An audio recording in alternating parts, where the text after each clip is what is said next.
Ah là là, moi j'ai une petite faim, j'ai pas déjeuné ce matin là avec le jeûne et prière, mais quand même. Oh non, mais les croissants, mais bon, tu le dis à personne. Non, ça va, j'ai rien. Tu le dis en scred, en.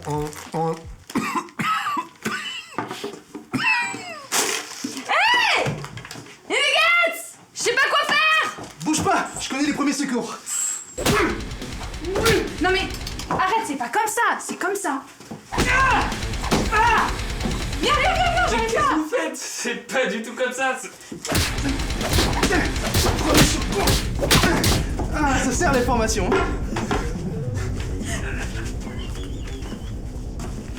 C'est des malades. J'ai trop envie de rire.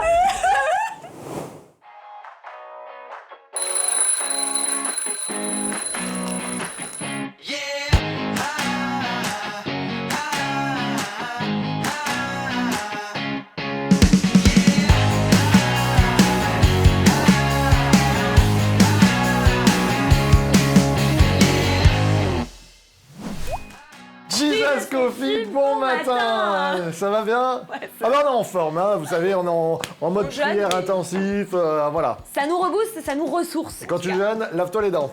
Surtout. Prends le chewing-gum, Émile. Pas de chewing-gum.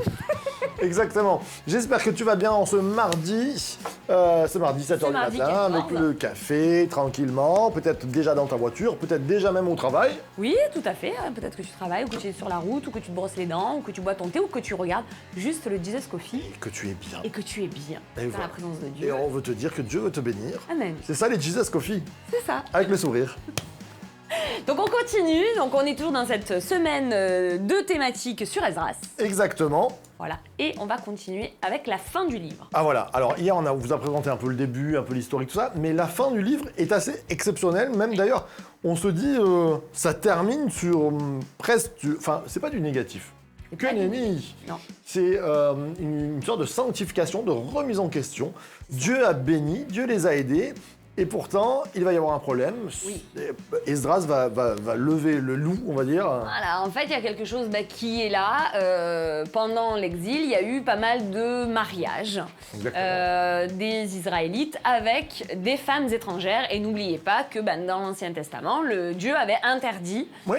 non pas qu'il n'aimait pas les autres peuples, mais pour vraiment une mise à part complète de ce peuple-là, de se marier avec d'autres... Et oui, et puis c'était il y vraiment avait beaucoup de dieux différents, voilà. C'était un brassage. Par exemple, quand les ennemis voulaient détruire d'ailleurs un peuple, ou le peuple d'Israël, qu'est-ce qu'ils ont fait? Les Babyloniens, ils ont pris le peuple d'Israël, ils les ont forcés à se marier avec d'autres pour couper les lignées. Et pourquoi? Alors, selon comment on parle toujours de l'ombre, des choses à venir, Tout à fait. pourquoi? Parce que spirituellement, les lignées, il y avait des maisons, si vous voulez, les tribus qui étaient Lévi, qui étaient Judas, qui étaient Benjamin, et toutes ces tribus, ils ont voulu les briser. Quand on brise des tribus, pourquoi? Parce qu'à chaque tribu, il y avait une bénédiction que Dieu voulait, et le diable voulait mixer ça avec d'autres choses pour enlever cet héritage de la bénédiction. Et je crois que dans nos vies, les combats qu'on peut avoir dans nos vies, c'est aussi ça. Dieu veut nous donner un héritage. C'est ça, il nous donne la bénédiction. Et dans nos vies, il y a souvent des choses, des mariages, des alliances, des choses que l'on va préférer, de l'idolâtrie peut-être, c'est Oui. une forme d'idolâtrie, qui va faire que nous allons enfanter des choses qui ne sont pas forcément de Dieu. Alors Esdras va voir ça. Ouais. Et il va dire, d'ailleurs, il y a un verset qu'on pourrait lire. Voilà, donc on C'est va... à partir du chapitre 9, si je ne m'abuse. C'est ça, c'est à partir du C'est ça. chapitre 9, donc on va lire le verset 6. Donc là, voilà, Esdras vient lui donne cette info, qu'est-ce qu'il fait? Il déchire ses vêtements, il se met le sac, la cendre, il pleure, il crie, et il dit « J'ai honte, mon Dieu, je suis confus de lever la face vers toi, mon Dieu. Nos fautes se sont multipliées par-dessus nos têtes, et nos torts se sont élevés jusqu'au ciel. » Donc là, il y a vraiment un acte de repentance. Non seulement il le prononce, en plus il le montre. Il y a vraiment quelque chose, qui est là. Il montre et il se repent. Mais je crois que la repentance, la réelle repentance, C'est la clé de tout. c'est le changement qui va avec et les actions qui sont avec. Comme je dis, repentance, c'est changer d'avis. À un moment donné, se dire dans nos vies, il y a... Alors là, comme l'ombre des choses à venir, nous nous sommes mariés dans nos vies, à l'intérieur de nous, avec des choses qui vont détruire le chemin que Dieu veut pour nous. C'est ça. Il va y avoir des alliances et on pourrait se dire, et on se le disait tout à l'heure, qu'est-ce qu'on a enfanté? Parce que là, on nous parle de femmes et des enfants. Qu'est-ce qu'on enfante dans nos vies? En tant que croyants, puisque nous sommes le peuple qui doit porter l'amour, aimez-vous les uns les autres, est-ce qu'on enfante l'amour, par exemple? Est-ce qu'on enfante l'amour? Est-ce qu'on enfante la joie? Est-ce qu'on enfante la paix? Est-ce qu'on amène la paix? Est-ce qu'il y a la lumière en nous? Est-ce que les choses que l'on enfante sont de Dieu, portent du fruit, en tout cas portent le nom de Dieu? Tout à fait. Est-ce que l'on enfante le pardon même? Parce que souvent, on n'est pas utopique. Les relations entre les hommes, les femmes, les gens entre nous, quelquefois, on peut se friter, c'est normal. Vous savez, le fer aiguise le fer, dit la parole de Dieu. Et il y a des étincelles quelquefois. Mais Dieu nous a donné le moyen de nous aimer, de porter du fruit spirituel. Et là-dedans, il y a le pardon. Est-ce qu'on enfante le pardon? Regardons nos vies. Avec qui on est fâché? Est-ce que tu es fâché ce matin avec des gens? Est-ce qu'il y a des gens avec qui, quand ils pensent, presque t'as limite la nausée? Et comment ça se passe? Non, mais c'est vrai, des fois, il y a des gens, ils sont tétanisés, quoi. C'est compliqué. Eh bien, il faut travailler là-dessus. Peut-être que tu as une entreprise. Comment tourne ton entreprise? Est-ce que tes salariés sont heureux de venir travailler? Ou est-ce que tu es un despote et que les personnes te fuient? Quel est ton témoignage? Quand tu rentres à la maison, est-ce que tes enfants courent après toi pour te faire un bisou ou ils se carapatent dans la chambre? Bon, s'ils sont ados, c'est peut-être le... Ouais. Mais même, Et ouais. j'allais dire, un petit témoignage personnel là, je sais que ma fille ne regarde pas, mais il y a quelquefois, j'ai une fille adolescente et il y a des choses à recadrer. Et puis, j'étais plutôt, quand ça m'exaspère et qu'il faut recadrer, je suis plutôt un peu le juge, ça tombe, voilà, ça prend un petit peu, ça râle, ça parle fort, ça se passera plus comme ça, donne-moi ton portable, la prochaine fois je le jette à la poubelle, et voilà. Et puis là, je me suis dit, Marc, c'est peut-être pas le fruit de l'amour. Ça veut pas dire que je veux être tout mou et tout laisser passer. Ça veut dire que quand même on apporte la justice et, j'allais dire, la discipline dans sa maison, peut-être qu'on peut le faire aussi en portant un fruit d'amour, un fruit de compréhension, un fruit de consolation, et qui va amener non pas une peur et des cachotteries, Et oui, mais... parce qu'elle fait, alors, c'est ça le risque. Exactement. Elles disent plus rien parce qu'elles soit plus dans le... Et là, je pense qu'avec Esdras, il y a une confiance qui renaît avec le peuple. De se dire, on a fait n'importe quoi, on ne veut pas enfanter dans nos vies, on ne veut pas avoir des alliances dans nos vies qui vont provoquer des mauvaises choses dans nos vies. C'est ça. Et du coup, le peuple l'a suivi. Complètement, totalement, le peuple l'a suivi. Ça, c'est extraordinaire. Parce que c'est clair. Parce que c'est clair, mais parce que c'est quand même... Enfin, moi, quand j'ai lu ça, je me suis dit, oui, c'est quand même fort. Enfin, je veux dire, ils ont abandonné femmes et enfants, quoi. Concrètement. Mais c'était le chemin à suivre parce que derrière ça, non seulement les enfants, non seulement tout ce qui avait été construit, c'était pas basé sur la parole de Dieu. Et c'est très important ce que tu dis. Oui.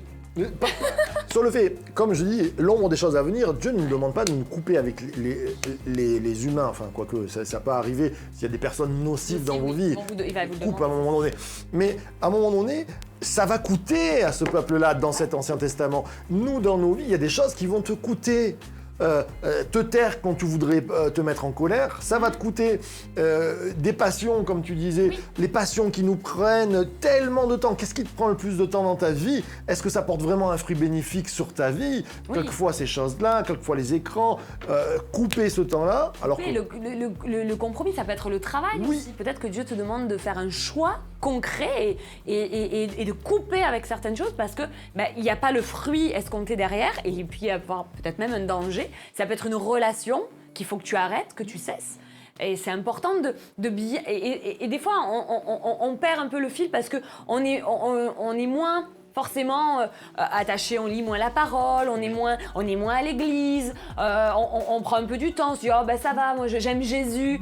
Mais vous savez, c'est un danger de s'éloigner de l'église en réalité. J'en parle ce matin, je sais pas pourquoi, mais de s'éloigner de l'église, l'église est une protection. On en parlait tout à l'heure, c'est un hôpital. C'est un hôpital pour les perdus, c'est un hôpital pour ceux qui vont mal, c'est un hôpital pour ceux qui sont blessés. Et alors des fois même, l'hôpital fait des erreurs. Hein. Dans l'hôpital aujourd'hui, on a des maladies nosocomiales qui sont là, etc. C'est pas que tout est sain et que tout est parfait et aseptisé dans l'église. Mais l'église est un endroit de protection. C'est un endroit où Dieu déverse sa bénédiction. C'est un endroit où les frères et sœurs sont là et où tu vas toujours trouver quelqu'un qui va t'envoyer un mot d'encouragement, te donner une parole de connaissance, une parole de sagesse. Amen. Et t'encourager toujours à aller puiser dans la présence de Dieu, dans la parole de Dieu. Et ça, c'est très important. C'est ce qu'on fait avec Jesus Coffee ce matin. J'aimerais prier pour toi, pour que tu sois encouragé et surtout que tu prennes les bonnes décisions dans ta vie. Peut-être que tu es en train de te dire « Ah, j'aimerais faire ça, mais je suis pas sûr que ça va amener... » Quand il y a du doute, la parole de Dieu nous dit tout ce qui n'est pas conviction, ça amène le péché dans nos vies. Et sois convaincu dans ta vie, fais pas les choses peut-être en te laissant porter par les autres. Je crois qu'on est libre en Jésus-Christ. Amen. Et être libre, c'est le libre de décider. C'est ça. C'est pas l'État qui décide pour toi, c'est pas ton conjoint, ton ami, c'est toi parce que Dieu t'a donné un esprit de libre, Amen, de liberté et tu peux ne pas te laisser entraîner mais choisir. Alors j'aimerais prier pour toi, pour que cette journée soit une journée fortifiante où tu puisses sanctifier, c'est-à-dire te mettre à part aussi ton cœur pour le protéger. Et que Dieu te remplisse. Amen. On prie ensemble. Amen. Merci Seigneur pour ces temps. Merci Seigneur pour ta parole qui est tellement bonne sur nos vies. On est heureux de pouvoir partager ces temps. Seigneur, je te prie pour chacun de nous afin que nous puissions, par ton Saint-Esprit, discerner ce qui amène du mal dans nos vies, ce qui amène de l'amertume dans nos vies, ce qui amène de l'acidité dans nos vies, ce qui porte du mauvais fruit dans nos vies, afin que nous puissions retrancher ces choses-là par ton aide et que nous puissions avoir un témoignage d'amour autour de nous, porter du bon fruit et que ce fruit puisse nourrir les gens qui ont soif autour de nous. En ton nom, Jésus, je te prie pour chacun d'entre nous, que ta bénédiction repose sur nous. Amen, amen et amen. C'est bon ton livre des Esdras, dis donc. Oui. Ah, on dirait pas comme ça, mais... Ah, mais alors lisez-le, il y a 10 chapitres. Il y a 10, ça se lit rapide, franchement en 1h30. Alors au tout début, vous allez voir, il y a plein de généalogies. On se dit, mais pourquoi c'est ça? Honnêtement, prenez le temps de le lire. C'est vraiment plein de pépites. Alors aujourd'hui, c'est aussi le mardi. Et le mardi, on aime bien parler... On a le chant de la semaine. Voilà. C'est le chant de la semaine. Alors, pourquoi j'ai choisi ce chant? C'est le chant qui s'appelle J'irai. Alors, on va peut-être l'afficher derrière nous. Je regarde Nuggets. J-I-R-E-H. Voilà, vous avez peut-être sur YouTube, vous voyez l'image un peu qui passe. C'est J'irai. Donc, c'est un chant qui a été écrit par Elevation Worship et un groupe qui s'appelle Maverick, je crois. Enfin, bref, c'est un mix de deux. Oui. Un mix d'un groupe de rock louange et un mix de groupe worship. Worship un peu gospel. C'est génial. Moi, j'aime énormément ce chant. Il est traduit donc en français. On va vous le passer en français. Du coup, comme ça, vous allez. Et en français, qui c'est qui le fait? Tu le sais? Je sais pas qui c'est qui le fait. Elle s'appelle. J'ai plus le nom. Ah, on a perdu, mais voilà. Mais bon, ça va s'afficher quand vous allez le cliquer dessus. Donc, c'est un chant qui est un peu long. Donc, c'est pour ça qu'on va pas rester trop longtemps parce qu'il est un petit peu long. Mais il est. Et donc, comme le nom l'indique, Jireh, ça veut dire le Dieu qui pourvoit, le Dieu de la providence. Voilà, Jireh, c'est un nom de Dieu. C'est un nom de Dieu comme El Shaddai, Elohim, Adonai, etc. Donc, c'est Jireh. Donc, souvent des adjectifs. Oui. Vous prenez Adonai, ça va être Seigneur ou El Rapha, le Dieu qui guérit, guérisseur. Et là, Jireh, qu'est-ce que c'est? C'est la providence, celui qui pourvoit. La providence, hier on en a parlé. C'est ça, on en a parlé. Celui qui pourvoit. Celui qui pourvoit, et j'aime bien parce qu'il dit « Je n'ai que toi » et voilà, donc ça colle un petit peu avec le thème d'aujourd'hui, on veut que lui. Et est-ce que Jireh, on va le prendre à l'église bientôt? On l'a pris là, dimanche. Ah ben oui, c'est vrai, suis-je bête. Le Dieu qui pourvoit. Le Dieu qui pourvoit, on l'a pris dimanche. Ah bah bien, Marc, écoute. Non, mais des fois dans les temps d'appel, vous savez, nous les pasteurs, on est en train de prier. Il s'est pas rendu compte. Bon, en tout cas, j'aimerais dire merci pour tous les commentaires que vous mettez, mais c'est bien d'en mettre. Dites-nous qu'est-ce que vous voudriez aussi peut-être comme rubrique qui apparaissent. Comme chant aussi, si vous avez des idées de chants, de livres, etc. Exactement, de chants, de livres. Oui. D'ailleurs, je crois que c'est quand qu'on doit amener. C'est jeudi. Jeudi, on amène le livre. Ouais. Alors celui-là, c'est un petit livre qui, je sais même pas s'il y a un auteur dessus. Je crois pas qu'il y ait un auteur. Bah, c'est la Bible. Mais qu'est-ce qu'il est bon. On va le voir ensemble. Eh bien, c'est déjà l'heure. Hein. Ce moment se termine. On se retrouve ce soir pour la réunion de prière. C'est ça. Vous voulez continuer. Vous savez que toute la semaine, l'église Source de Vie, 7h du matin, pardon, non, 6h30. 6h, t'as dit, ouais. 16h30. Voilà, 6h30, je suis fatigué. 19h. Et 19h, on a des temps de prière en groupe. Peut-être que tu n'es pas dans la région, mais que tu veux te joindre à nous pendant la prière, eh bien, tu peux. Tu es le bienvenu. En tout cas, dans l'esprit, tu seras avec nous. Voilà, exactement. Et puis, Source de vie. de Church to Be. À très vite. Bye bye. Salut. Je n'ai que toi, je n'ai que toi, oh oui, je n'ai que toi. Je n'ai que toi, je n'ai que toi, oh oui, je n'ai que toi. Je sais que tu m'aimes et que tu m'as choisi. Je sais qui tu es, alors je sais qui je suis. Je sais que tu m'aimes plus que je ne l'imagine.